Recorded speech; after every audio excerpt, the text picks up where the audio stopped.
Hey guys, welcome back to the online e-learning platform of agriculture and GK. My name is Apurva Bharti and today I will discuss about the MCQs related to crop physiology. So stay tuned. Class start करने से पहले मैं आपको एक important information देना चाहूँगी कि अगर आप इफ़को एजीटी एग्ज़ाम की प्रिपरेशन कर रहे हैं, ठीक है, तो आप हमारा कोर्स परचेज कर सकते हैं जो कि आपको सिर्फ मिलेगा 2999 रुपीज़ में। इसका लिंक जो है डिस्क्रिप्शन बॉक्स में दिया गया है। आप वीडियो को पॉज करके वहाँ जाके आप लिंक को विजिट कर सकते हैं, ठीक है। अगर आप लिंक को विजिट करते हैं तो आप कूपन कोड यूज़ करिए इफ़को 20, ठीक है। इससे आपको क्या बेनिफिट होगा कि आपको 20% जो है वो डिस्काउंट मिलेगा। ये बस लिमिटेड ऑफर है, ठीक है। बस 150 फर्स्ट फ्रेंड्स जो क्लिक करेंगे लिंक को उन्हीं को मिलेगा, ठीक है। बाद में प्राइस इंक्रीज भी हो सकता है। तो अगर आप सीरियस हैं एग्जाम के प्रिपरेशन के लिए इफ़को एजीटी के लिए, तो आप जाइए और इस लिंक को ज़रूर विजिट करें, ठीक है। हमारे क्लासेस में क्या मिलेगा आपको ना, रिकॉर्डेड क्लासेस मिलेंगे, उसके साथ ही साथ स्टडी मटेरियल मिलेगा, ठीक है। 20 फुल लेंथ टेस्ट सीरीज रहेंगे, ठीक है। और उसके बाद आपको क्वेश्चन बैंक दिया जाएगा, उसके साथ ही साथ प्रीवियस ईयर क्वेश्चंस भी रहेंगे, ठीक है। और अभी तक हमारे यहाँ से 25+ स्टूडेंट का सिलेक्शन हो चुका है, ठीक है, जो कि एक बहुत बेहतरीन नंबर है। और अगर आप इस कोर्स को परचेज करते हैं तो आप भी उनमें से एक हो सकते हैं, ठीक है। तो ठीक है, अब हम अपना सेशन स्टार्ट करते हैं। हमारा पहला क्वेश्चन है hormone involve in phototropism ism, ठीक है। तो इसका आंसर हो जाएगा ए, इंडोल एसिटिक एसिड, ठीक है। तो यहाँ पे जानते हैं कि फोटोट्रॉपिज्म क्या होता है, ठीक है।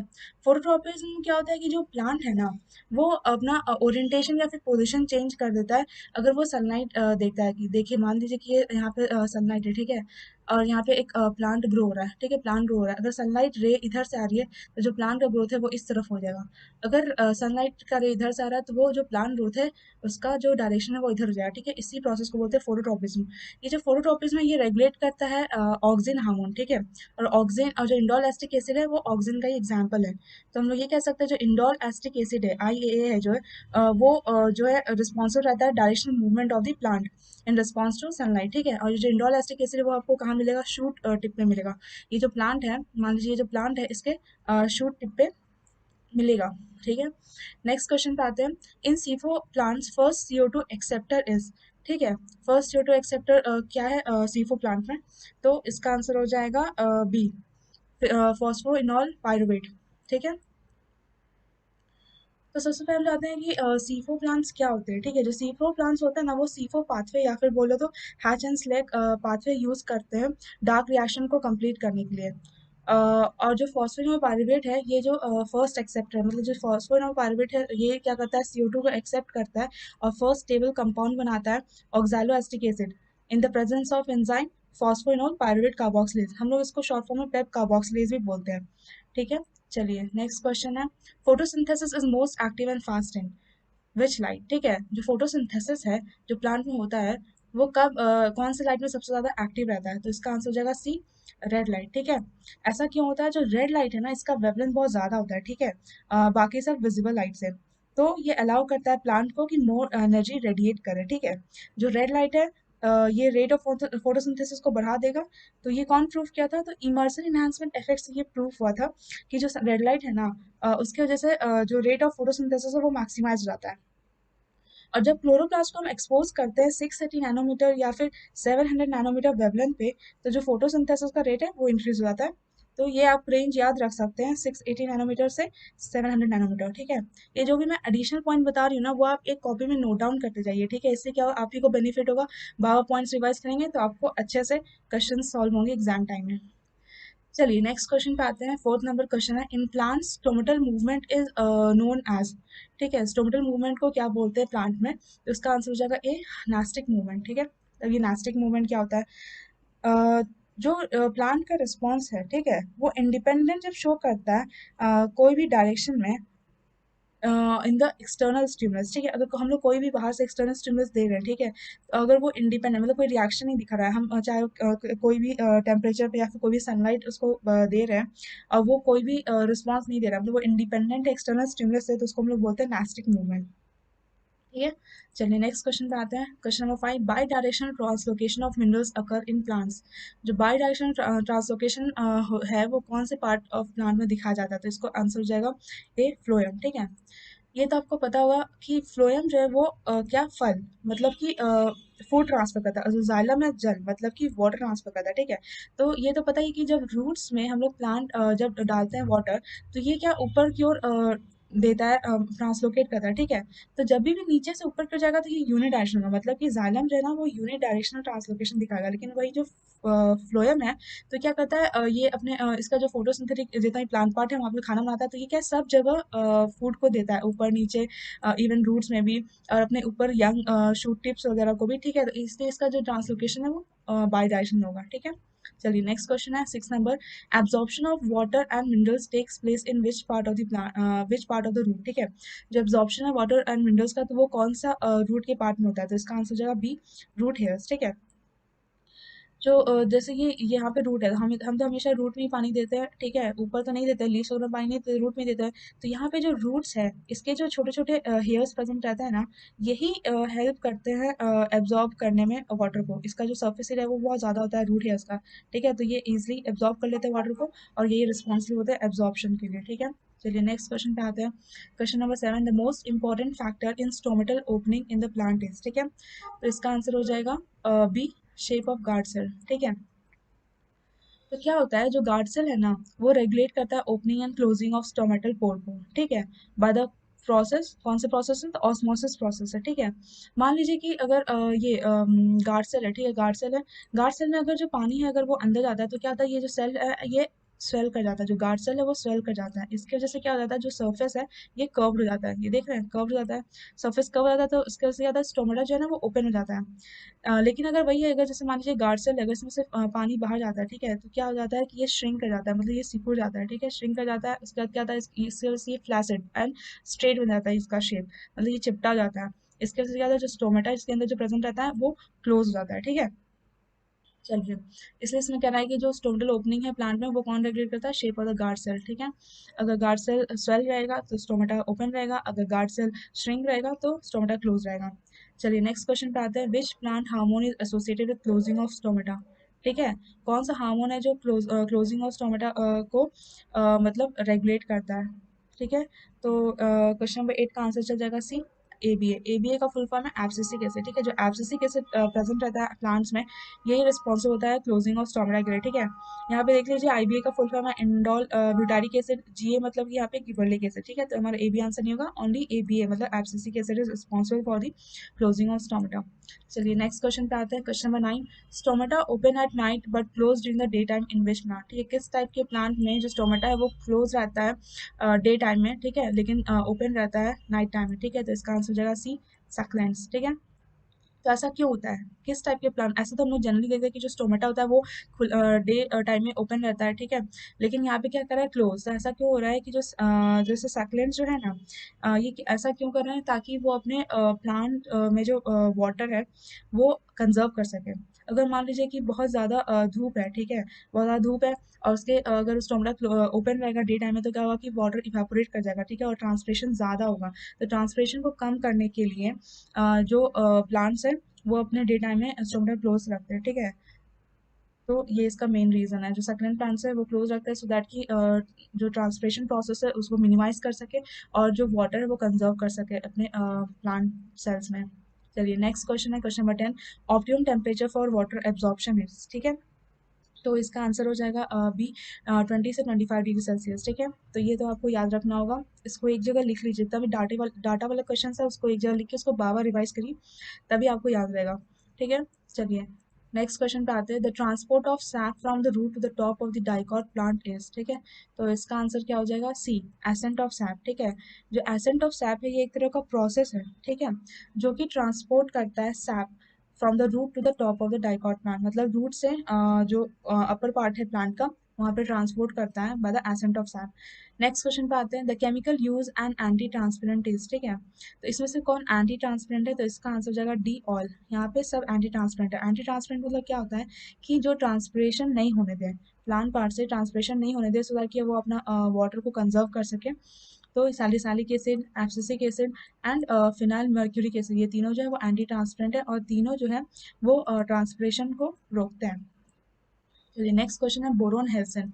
तो बोरोन हेल्सन इसका आंसर हो जाएगा बी, शुगर ट्रांसपोर्ट। ठीक है, जो बोरोन है वो हमें प्लांट में हेल्प करता है शुगर ट्रांसपोर्ट करवाने में। ठीक है, नेक्स्ट क्वेश्चन है 14 number, nitrification process is done by. इसका आंसर हो जाएगा ए, राइजोबियम। ठीक है, जो राइजोबियम है वो हेल्प करता है नाइट्रिफिकेशन प्रोसेस को हेल्प मतलब कंप्लीट करने में। ठीक है, नाइट्रिफिकेशन क्या होता है, ठीक है, यहाँ पे हम जानेंगे नाइट्रिफिकेशन क्या होता है। तो नाइट्रिफिकेशन एक प्रोसेस है, ठीक है, जिसमें अमोनिया जो है वो कन्वर्ट होता है सबसे पहले नाइट्राइट में। नाइट्राइट मतलब कि NO2 माइनस। ठीक है, और जब नाइट्राइट जो है वो नाइट्रेट में कन्वर्ट होता है मतलब NO3 माइनस में। ठीक है, तो ये मेनली ये याद रखना कि जो नाइट्रिफिकेशन एक प्रोसेस है जहाँ पे जो अमोनिया है वो कन्वर्ट होता है नाइट्राइट में, फिर नाइट्राइट कन्वर्ट होता है नाइट्रेट में। ठीक है, चलिए अब हम अपना नेक्स्ट क्वेश्चन में आते हैं। नेक्स्ट क्वेश्चन है below the freezing point enzyme are inactivated but at which temperature activity would be the maximum. तो यहाँ पे हमसे ऐसा टेम्परेचर पूछ रहा है जहाँ पे जो एंजाइम है ना उसकी एक्टिविटी मैक्सिमम रहेगी। ठीक है, और लेकिन ये भी मेंशन किया है जो बिलो द फ्रीजिंग पॉइंट है, फ्रीजिंग पॉइंट के बिलो एंजाइम की एक्टिविटी जो है ना वो मतलब काम नहीं करती, वो इनएक्टिवेट हो जाती है। तो इसका आंसर हो जाएगा बी, 35 डिग्री सेल्सियस। जो 35 डिग्री सेल्सियस है ना, 35 डिग्री सेल्सियस पर जो हमारी एंजाइम है उसकी एक्टिविटी अच्छी रहती है, मतलब मैक्सिमम रहती है, बहुत अच्छा से काम करती है। ठीक है, चलिए नेक्स्ट क्वेश्चन पे आते हैं। Question number 16, which is responsible for the acetyl CoA carboxylase activation. ठीक है, तो यहाँ पे देखिए CoA मतलब क्या होता है, एस्टाइल को एंजाइम ए। ठीक है, इसका CO का मतलब है को एंजाइम, तो इसको हम लोग पूरा पढ़ेंगे, एस्टाइल को एंजाइम ए कार्बोक्सिलेज। ठीक है, तो इसका आंसर हो जाएगा ए, साइट्रेट एंड इंसुलिन। जो साइट्रेट एंड इंसुलिन है ये रिस्पॉन्सिबल रहता है कि एस्टाइल को एंजाइम ए कार्बोक्सिलेज हमारा एक्टिवेट हो जाए। चलिए नेक्स्ट क्वेश्चन पे आते हैं। The net gain of energy from 1 gram mole of glucose during aerobic respiration is. ठीक है, यहाँ पे देखिए ग्लूकोज लिखा है, ग्लूकोज। ठीक है, glucose during aerobic respiration is, तो इसका आंसर हो जाएगा सी, 38 ATP। ठीक है, तो सबसे पहले आप जाने कि एरोबिक रेस्पिरेशन क्या होता है। ठीक है, ऐसा रेस्पिरेशन जहाँ पे ऑक्सीजन इन्वॉल्व रहता है ऐसा रेस्पिरेशन जहाँ पे ऑक्सीजन इन्वॉल्व रहता है उसको हम लोग बोलते हैं एरोबिक रेस्पिरेशन। ठीक है, या फिर बोल सकते हैं इन द प्रेजेंस ऑफ O2। ठीक है, तो यहाँ पे जो 1 ग्राम मोल है ग्लूकोज का, तो ये क्या फॉर्म करता है, 38 टोटल ATP फॉर्म करता है। तो ये 38 एटीपी कहाँ से आ रहा है। ठीक है, तो हम देखेंगे सबसे पहले तो ग्लाइकोलाइसिस प्रोसेस होता है। ठीक है, ग्लाइकोलाइसिस प्रोसेस में 2 ATP आता है। ठीक है, उसका क्रेब्स साइकिल जो है वहाँ से 2 ATP आता है, और जो ETS है मतलब कि इलेक्ट्रॉन ट्रांसफर सिस्टम है वहाँ से 34 ATP आता है। तो हम लोग काउंट करेंगे 2 + 2 + 34, तो टोटल मतलब 38 ATP। ठीक है, तो ये याद रखना है कि 1 ग्राम मोल ऑफ ग्लूकोज में ड्यूरिंग एरोबिक रेस्पिरेशन। ठीक है, याद रखना एरोबिक रेस्पिरेशन में तब 38 ATP इन्वॉल्व होता है। चलिए नेक्स्ट क्वेश्चन है 18 number, the net gain of energy from 1 molecule of sucrose. ठीक है, 1 molecule of sucrose in aerobic respiration. तो इसका आंसर चल जाएगा बी, 76 ATP। तो कैसे, देखिए जो सुक्रोज है वो क्या है, हमारा डाइसैचाराइड। ठीक है, ठीक है, डाइसैचाराइड मतलब कि अगर हम लोग ग्लूकोज का डबल कर दे तो हमें सुक्रोज का नेट गेन ATP मिल जाएगा। ठीक है, तो मतलब सुक्रोज मतलब 2 इंटू, अगर हम लोग 38 ATP करते हैं, 38 ATP क्यों करें, क्योंकि एक ग्लूकोज से हमें 38 ATP मिलता है, मतलब 1 मोल ऑफ ग्लूकोज से हमें 38 ATP मिलता है। ठीक है, और जो सुक्रोज है वो डाइसैचाराइड कंपाउंड है। ठीक है, तो 2 इंटू 38 करेंगे तो हम लोग को कितना मिलेगा, 76 ATP। चलिए नेक्स्ट क्वेश्चन पे आते हैं। नेक्स्ट है flowering of short day and long day plant is promoted by. ठीक है, जो short day long day plant मतलब होता है, तो वो उसका उसमें जो फ्लावरिंग होती है तो वो कौन प्लांट हार्मोन है वो प्रमोट करता है। तो इसका आंसर हो जाएगा सी, साइटोकिनिन एंड गिबर्लिक एसिड। ठीक है, यहाँ पे जी मतलब क्या होता है, गिबर्लिक एसिड, और ये मतलब तुम आप समझ रहे हैं इंडोलेस्टिक एसिड जो कि ऑक्सिन रिप्रेजेंट कर रहा है। तो ये देखिए जो शॉर्ट डे प्लांट है, ठीक है, शॉर्ट डे में जो फ्लावरिंग हो रही है उसके लिए रिस्पॉन्सिबल है साइटोकिनिन। ठीक है, और जो लॉन्ग डे प्लांट है उसमें जो फ्लावरिंग हो रही है उसके लिए रिस्पॉन्सिबल गिबर्लिक एसिड। ठीक है, आपको ये नहीं समझना है कि शॉर्ट डे लॉन्ग डे दोनों के लिए साइटोकिनिन एंड गिबर्लिक एसिड रिस्पॉन्सिबल, नहीं। शॉर्ट डे के लिए साइटोकिनिन प्लांट हार्मोन रिस्पॉन्सिबल है जो कि मतलब प्रमोट कर रहा है, और जो लॉन्ग डे प्लांट में गिबर्लिक एसिड। ठीक है, चलिए नेक्स्ट क्वेश्चन पे आते हैं। Question number 20, chemotropism is. ठीक है, तो यहाँ पे हमें डेफिनेशन पूछा कि केमीट्रोपिज्म क्या होता है। तो इसका आंसर हो जाएगा ए। ठीक है, 20 का ए मतलब कि growth of pollen tube toward the ovule. ठीक है, मान लीजिए कि ये फ्लावर का फीमेल रिप्रोडक्टिव पार्ट है। ठीक है, तो यहाँ पे ओव्यूल है। ठीक है, अगर यहाँ पे जब फर्टिलाइजेशन हो जा रहा है हो जा रहा है तो क्या हो रहा है कि यहाँ पे पॉलन ट्यूब बन रहा है। ठीक है, पॉलन ट्यूब का जर्मिनेशन, जो पॉलन ट्यूब है ना, ये पॉलन ट्यूब क्या है कि तुम्हारा ओव्यूल के टुवर्ड्स ग्रोथ होगा, मतलब उसके डायरेक्शन में, ओव्यूल के डायरेक्शन में। तो इस ग्रोथ, जब ये जो प्रोसेस है, जो पॉलन ट्यूब जो ग्रो हो रहा है टुवर्ड्स द ओव्यूल, तो इसको क्या बोल रहे हैं हम लोग, केमीट्रोपिज्म। ठीक है, चलिए नेक्स्ट क्वेश्चन पे आते हैं 21 number. The best light for the stomatal opening is, ठीक है, तो बेस्ट लाइट जो है स्टोमेटल ओपनिंग, तो इसका आंसर जो है डी ब्लू। ब्लू लाइट जो है वो बेस्ट लाइट देता है for the stomatal opening. Next question है 22 number. During high wind velocity the stomata of plants, तो जब हाई विंड चलता है, मतलब जब विंड की वेलोसिटी बहुत ज़्यादा होती है, जब विंड की वेलोसिटी ज़्यादा होती है तो स्टोमेटा क्या करता है, ठीक है, तो स्टोमेटा क्या करता है, क्लोज डाउन हो जाता है, ठीक है, आंसर बी। तो मैं बताती हूँ क्यों। मान लीजिए वेलोसिटी ज़्यादा है, मतलब विंड वेलोसिटी ज़्यादा है, मतलब कि हवा बहुत ज़्यादा चल रहा है, तो इससे क्या होगा कि अगर स्टोमेटा खुला रहेगा तो क्या होगा, ज़्यादा से ज़्यादा जो ट्रांसपिरेशन प्रोसेस होगा, ट्रांसपिरेशन मतलब क्या है, loss of water to the stomata. अगर ज़्यादा लॉस होगा तो क्या प्लांट को तो नुकसान हो जाएगा। तो वाटर को कंजर्व करने के लिए प्लांट सेल में तो क्या करता है, वो स्टोमेटा को क्लोज कर देता है सो दैट कि उसमें जो है ट्रांसपिरेशन प्रोसेस कम हो जाए और वाटर को ज़्यादा से ज़्यादा कंजर्व कर सके। तो इसका आंसर इसलिए ये होगा बी, क्लोज आउट। ठीक है, चलिए नेक्स्ट क्वेश्चन आता है, question number 23। Element present in nucleic acids, phospholipids, ATP, ADP and NADPH, ठीक है, जो एलिमेंट्स प्रेजेंट रहता है न्यूक्लिक एसिड में, फॉस्फोलिपिड्स में और एटीपी और एडीपी एनएडीपीएच, तो वो कौन सा एलिमेंट है, ठीक है, तो इसका आंसर हो जाएगा ए, फॉस्फोरस। ठीक है, जो फॉस्फोरस है ये एलिमेंट, यही एलिमेंट प्रेजेंट रहता है कहाँ का, न्यूक्लिक एसिड प्रेजेंट रहता है, फॉस्फोलिपिड में प्रेजेंट रहता है, एटीपी में भी प्रेजेंट रहता है, एडीपी में भी एंड एनएडीपीएच में भी। ठीक है, चलिए नेक्स्ट क्वेश्चन पे आते हैं, क्वेश्चन नंबर 24।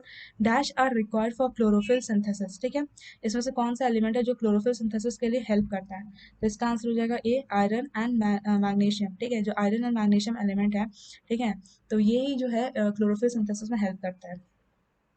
नेक्स्ट क्वेश्चन में आते हैं, question number 25। Which element is essential for the pollen germination, ठीक है, पॉलन जर्मिनेशन के लिए कौन सा एलिमेंट रिस्पॉन्स होता है, इसका आंसर हो जाएगा बी, बोरोन। ठीक है, ये बी रिप्रेजेंट कर रहा है बोरोन को। ठीक है, Na मतलब सोडियम, MO मतलब मोलिब्डेनम एंड CO मतलब कोबाल्ट।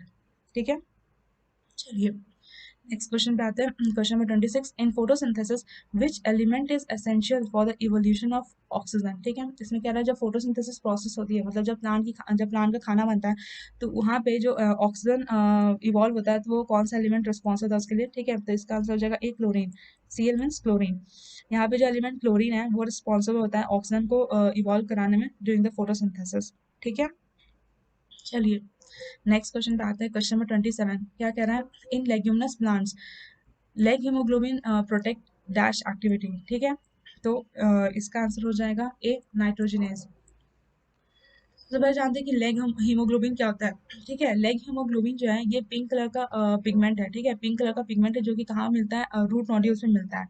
ठीक है, तो इसका दो मेन फंक्शन होता है लेग हीमोग्लोबिन का। सबसे पहला फंक्शन ये होता है कि ऑक्सीजन ये सप्लाई करता है to the nitrogen fixing bacteria. अगर जहाँ पे nitrogen fixing bacteria, leguminous plant में तो नाइट्रोजन फिक्सेशन तो आम बात है, ठीक है, लेग्यूमिनस प्लांट में होता है नाइट्रोजन फिक्सेशन, तो वहाँ पे क्या करता है जो लेग हीमोग्लोबिन है ये ऑक्सीजन सप्लाई करवाता है। ठीक है, और सेकंड फंक्शन है क्या है कि ये प्रोटेक्ट करता है एंजाइम नाइट्रोजनेज से, ठीक है, from being inactivated by the oxygen. तो ये ना जो नाइट्रोजनेज एंजाइम है इसको बचाता है किससे, ऑक्सीजन से। ठीक है, ऑक्सीजन से बचाएगा, अगर ऑक्सीजन अगर इसके साथ रिएक्ट कर जाएगा तो ये जो नाइट्रोजनस है जो कि नाइट्रोजन फिक्सेशन में काम कर रहा था वो तो फिर इनएक्टिवेट हो जाएगा। इसलिए ये लेग हीमोग्लोबिन का काम है कि ये प्रोटेक्ट करे नाइट्रोजनस को from the oxygen being inactivated. ठीक है, चलिए नेक्स्ट क्वेश्चन है 28 नंबर। Which is a selectively permeable membrane of the cell, ठीक है, तो इसमें से जो चारों ऑप्शन में से कौन सा सेलेक्टिवली परमेबल मेम्ब्रेन है, ठीक है, तो इसका आंसर हो जाएगा 28 का सी, प्लाज्मा लेमा।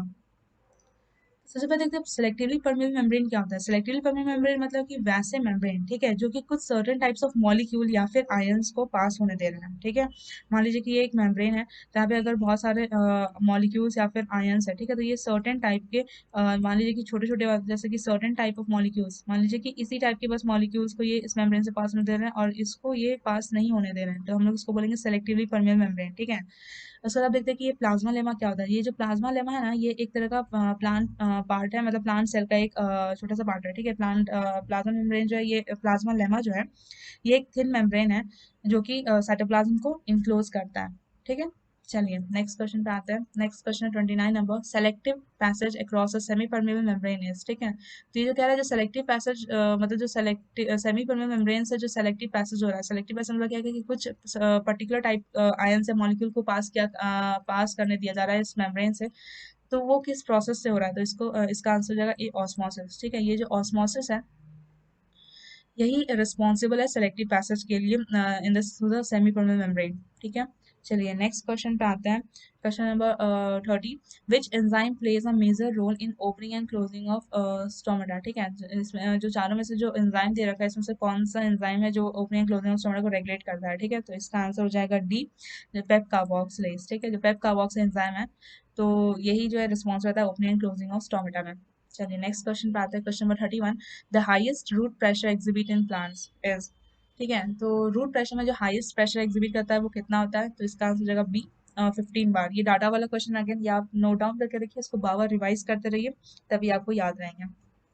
इसमें कोई कॉन्सेप्ट नहीं है, जैसे कि आपको रटना ही पड़ेगा। चलिए नेक्स्ट क्वेश्चन है 32 number, the enzyme responsible for the atmospheric nitrogen fixation is. ठीक है, तो इसका आंसर हो जाएगा ए, नाइट्रोजनेज। ठीक है, जो नाइट्रोजनेज एंजाइम है वो रिस्पॉन्सिबल रहता है एटमॉस्फेरिक नाइट्रोजन फिक्सेशन करवाने में। ठीक है, चलिए नेक्स्ट क्वेश्चन पे आते हैं। Question number 33, in which method ions are absorb by plant. ठीक है, इसमें से कौन से मेथड से जो आयंस है वो एब्जॉर्ब होते हैं प्लांट में, तो इसका आंसर हो जाएगा ए, बाय कैरियर्स एंड पंप।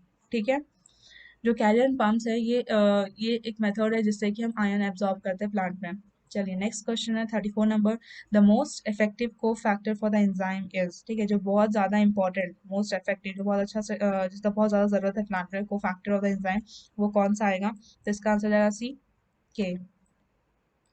ठीक है, चलिए नेक्स्ट क्वेश्चन पे आते हैं। Question number 35, in plant dash is responsible for guttation. ठीक है, तो इसका आंसर हो जाएगा ए, रूट प्रेशर। जो रूट प्रेशर है ना, रूट प्रेशर की वजह से हमारा जो प्रोसेस गटेशन है वो होता है। तो हम यहाँ पे जानते हैं कि गटेशन क्या होता है। ठीक है, गटेशन मतलब क्या होता है कि वाटर का लॉस होना in the form of water droplets from hydathodes. Hydathodes मतलब क्या, कि स्मॉल पोर, जैसे ये लीव्स है। ठीक है, ये लीव्स है, तो ये जो यहाँ जो इसके जो टिप में जो स्मॉल पोर है ना, इसी में जो इसी से जो वाटर लॉस होगा इन the form of water droplets. ठीक है, वाटर ड्रॉपलेट्स है, इसी प्रोसेस को बोल रहे हैं गटेशन। ठीक है, ये जनरली लीफ मार्जिन से ही होता है, मतलब लीफ से ही होता है। ठीक है, और जो स्मॉल स्मॉल पोर उसको हम लोग हाइड्रोथोड्स बोल रहे हैं। तो ऐसा क्यों होता है कि मान लीजिए जो रूट है, रूट से क्या पास होगा, रूट से तो वाटर पास होगा, आयंस पास हो गए। ठीक है, जो मिनरल आयंस जो है वो अगर ये एक्टिवली ट्रांसपोर्ट होता है from the soil to the vascular tissue, मतलब कि जाइलम से। ठीक है, तो इससे क्या होगा कि जब अगर बहुत सारे आयंस जो है वो अगर एब्जॉर्ब होंगे रूट्स में, अगर बहुत सारे आयंस एब्जॉर्ब होंगे रूट से, तो क्या होगा कि जो वस्कुलर टिश्यू में, मतलब कि जाइलम में प्रेशर बढ़ जाएगा। प्रेशर बढ़ जाएगा तो क्या होगा, तो ये कहीं ना कहीं इस प्रेशर को तो रिलीज करना होगा, तो यही जो प्रेशर है वो रिलीज होता है इन द वाटर ड्रॉपलेट्स के लॉस में, मतलब कि गटेशन के हेल्प से। ठीक है, और ये याद रखना है आपको कि जो ये रूट रूट प्रेशर है, ये रूट प्रेशर जो है ये पॉजिटिव प्रेशर है। ठीक है, ये बहुत इंपॉर्टेंट है कि जो ये रूट प्रेशर है ये पॉजिटिव प्रेशर है। चलिए नेक्स्ट क्वेश्चन में आते हैं। 36 number, transpiration mostly affected by. जो ट्रांसपिरेशन है ये मोस्टली अफेक्टेड बाई, सबसे ज़्यादा किससे अफेक्ट होता है, तो इसका आंसर हो जाएगा ए, ह्यूमिडिटी। तो ये ह्यूमिडिटी जो है वो कैसे अफेक्ट करता है ट्रांसपिरेशन को, ये हम जानते हैं। मान लीजिए कि ह्यूमिडिटी बहुत ज़्यादा है एटमॉस्फेयर में। ठीक है, एटमॉस्फेयर में अगर ह्यूमिडिटी बहुत ज़्यादा है तो क्या होगा कि जो मॉइस्चर कंटेंट है एटमॉस्फेयर में वो भी ज़्यादा होगा। ठीक है, इससे क्या होगा, जो एयर है वो सैचुरेट हो जाएगा विथ वाटर। ठीक है, इससे क्या होगा, जो ट्रांसपिरेशन रेट है वो कम होगा। ठीक है, ट्रांसपिरेशन, क्योंकि देखिए मान लीजिए कि अगर जैसे ये एटमॉस्फेयर है, एटमॉस्फेयर में तो पहले से ही ह्यूमिडिटी ज़्यादा मतलब क्या है कि जो मॉइस्चर कंटेंट है वो ज़्यादा है। मॉइस्चर कंटेंट ज़्यादा है तो इससे क्या है कि जो पहले से जो एयर है वो ऑलरेडी वहाँ पे जो वाटर मॉलिक्यूल्स है वो पहले से वहाँ पे ऑक्यूपाई करके रखे हैं। तो जो ट्रांसपिरेशन होगा, मतलब कि लॉस ऑफ वाटर होगा from the leaves to the stomata, वो कम हो जाएगा। अगर ह्यूमिडिटी कम रहता है, ठीक है, ह्यूमिडिटी कम रहेगा तो ट्रांसपिरेशन प्रोसेस जो है वो बढ़ जाएगा, क्योंकि जो ह्यूमिडिटी बढ़ जाएगा, कम है, तो इसका मतलब कि क्या है कि एटमॉस्फेयर में हमारा जो वाटर मॉलिक्यूल वो ऑक्यूपाई नहीं है, तो क्या करेगा वो वहाँ पे वाटर मॉलिक्यूल आने की कोशिश करेगा, तो वो क्या होगा, लीफ से वाटर लॉस होके वो वाटर एटमॉस्फेयर में ऑक्यूपाई करेंगे। ठीक है, आई होप कि आपको समझ में आ रहा होगा इसका एक्सप्लेनेशन। चलिए नेक्स्ट क्वेश्चन है 37 नंबर, in nitrogen fixation and metabolism which element play a major role. ठीक है, तो इसमें से कौन सा एलिमेंट है जो कि बहुत एक इंपॉर्टेंट रोल प्ले करता है नाइट्रोजन फिक्सेशन में। ठीक है, तो इसका आंसर हो जाएगा डी, मॉलिब्डम। ठीक है, जो मॉलिब्डम एलिमेंट है वो बहुत ज़्यादा नाइट्रोजन फिक्सेशन और मेटाबॉलिज्म में इंपॉर्टेंट रोल प्ले करता है। नेक्स्ट क्वेश्चन है 38 number, main source of elements for the nitrate reductase is ferredoxin which is present in. ठीक है, इसमें क्या कह रहा है कि जो फेराडॉक्सिन है वो कहाँ पे प्रेजेंट है। ठीक है, यहाँ तो एक कहानी दे रखा है, फर्स्ट लाइन तो कहानी दे रखा है कि जो main source element nitrate reductase का ये है फेराडॉक्सिन, तो क्या कह रहा है कि विच इज प्रेजेंट इन, तो इसका आंसर हो जाएगा सी, क्लोरोप्लास्ट। ठीक है, तो ये जो फेरेडॉक्सिन है वो प्रेजेंट है क्लोरोप्लास्ट में, ठीक है। चलिए अब हम नेक्स्ट क्वेश्चन में आते हैं। नेक्स्ट क्वेश्चन है 39 नंबर। 39 नंबर मतलब which is responsible for acetyl COA। मैंने लास्ट में बताया था कि एस्टाइल COA क्या होता है। आप क्या करिए, वीडियो को पॉज करिए और नीचे कमेंट बॉक्स में बताइए कि एस्टाइल COA का फुल फॉर्म क्या है, ठीक है। तो यहाँ पे कह रहा है which is responsible acetyl COA carboxylase activation. I hope आप सबने सही आंसर दिया होगा। ये कहना चाह रहा है एस्टाइल कोएंजाइम कार्बोक्सिलेज, ठीक है। तो ये कौन सा एंजाइम रिस्पॉन्सिबल होता है एक्टिवेशन के लिए, तो इसका आंसर हो जाएगा ए साइट्रेट। यहाँ पे साइट्रेट जो है वो रिस्पॉन्सिबल होता है activation of the acetyl coenzyme A carboxylase के लिए। चलिए नेक्स्ट क्वेश्चन पे आते हैं। Most C4 plants are native to, ठीक है। जो C4 प्लांट्स है वो नेटिव टू क्या होगा, इसका आंसर हो जाएगा ए जेरिक हैबिटाट। चलिए नेक्स्ट क्वेश्चन पे आते हैं। नेक्स्ट क्वेश्चन है which is involve in photosynthesis. तो गिवन ऑप्शन में से जो है वो कौन सा जो है वो इन्वॉल्व रहता है फोटोसिंथेसिस होता है, इसका आंसर हो जाएगा A Blackman and Hill. Blackman and Hill जो है वो साइंटिस्ट के नाम पे नाम दिया गया है। नेक्स्ट क्वेश्चन है Hill reaction takes place in grana form. Hill reaction में जो है वो हिल रिएक्शन जो है वो होता है तुम्हारा ग्राना में, ठीक है। तो क्या बनाता है ये हिल रिएक्शन, क्या फॉर्म करता है, तो इसका आंसर हो जाएगा ए ATP एंड NADPH2, ठीक है। ये ATP एंड NADPH2 बनाता है हिल रिएक्शन जब टेक प्लेस करता है इन ग्राना। चलिए नेक्स्ट क्वेश्चन पे आते हैं 43 नंबर। Which is immediate electron donor to PS1, ठीक है। तो इसका आंसर हो जाएगा ए प्लास्टोसाइनिन। जो प्लास्टोसाइनिन है ना, ये इलेक्ट्रॉन डोनर है टू PS1, यानी कि PS1 को क्या करता है, इलेक्ट्रॉन डोनेट करता है अपना, ठीक है।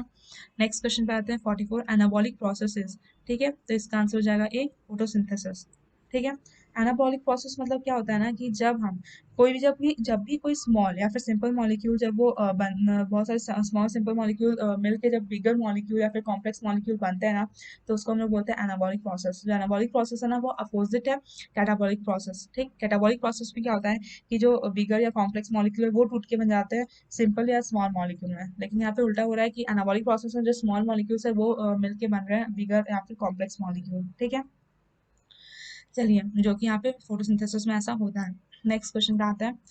क्वेश्चन नंबर है 45। ये कह रहा है कि Nitrobacter convert NO2 into NO3 in which process, ठीक है। ये कौन सा प्रोसेस है जब NO2 से NO3 बन रहा है, नाइट्रोबैक्टर जो कन्वर्ट कर रहा है, तो इसमें कौन सा प्रोसेस हो रहा है, तो इसका आंसर हो जाएगा बी ऑक्सीडेशन। देखिए यहाँ पे ऑक्सीजन का जो मॉलिक्यूल है, यहाँ पे 2 मॉलिक्यूल है, यहाँ पे 3 मॉलिक्यूल, मतलब कि यहाँ पे ऑक्सीजन का जो एक मॉलिक्यूल है वो बढ़ गया है, ठीक है। मतलब addition of oxygen is known as oxidation, ठीक है। तो इसलिए इसका आंसर हो जाएगा बी ऑक्सीडेशन।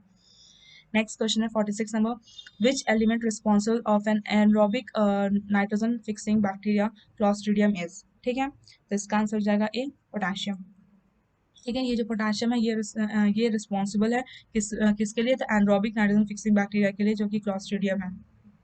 चलिए नेक्स्ट क्वेश्चन पे आते हैं। Question number 47।